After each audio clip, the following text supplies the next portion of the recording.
Et non, ce n'est pas le carnaval, je suis Alifa et si je porte ce chapeau, eh bien c'est tout simplement pour vous montrer ceci. Regardez, un véritable écran flexible. Je suis sur le stand de Royol. Alors que le stand est encore en train de se monter, eh bien nous on a trouvé une petite pièce derrière une porte dérobée dans laquelle, eh bien, figurent ces écrans vraiment flexibles. Ici, ce que présente Royol, eh bien, c'est vraiment impressionnant parce qu'on se parle vraiment d'une technologie d'écran que l'on peut courber complètement. Regardez, on va commencer ici avec cet effet de vague. Il est simulé évidemment par cette machine.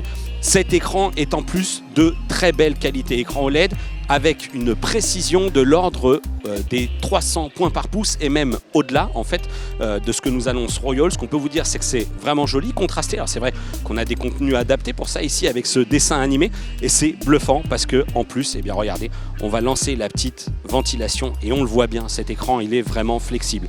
Alors je vais enlever le chapeau pour que vous puissiez voir vraiment donc cette fois-ci avec du contenu qui a d'ailleurs un petit peu fait le tour de la toile, hein, ce match avec cette personne qui portait son chapeau sur la tête. D'ailleurs ce chapeau, eh bien, il a été proposé en précommande et disponible au mois de novembre et c'est à peu près l'unique prix qu'on va pouvoir vous donner puisque ce chapeau il a été proposé, eh bien, à 800 $.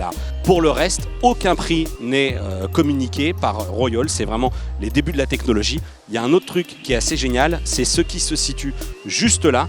Eh bien, c'est qu'en plus, ces écrans, ils sont flexibles, vraiment très flexibles, et en plus tactiles, puisque, eh bien, je peux ici jouer à cette partie de Fruit Ninja. Et ce que je peux vous dire, eh bien, c'est que c'est assez réactif. Regardez, je peux vraiment la manipuler. Alors, manipuler délicatement, évidemment, mais alors que la dalle est encore courbée, eh bien, la partie tactile fonctionne encore.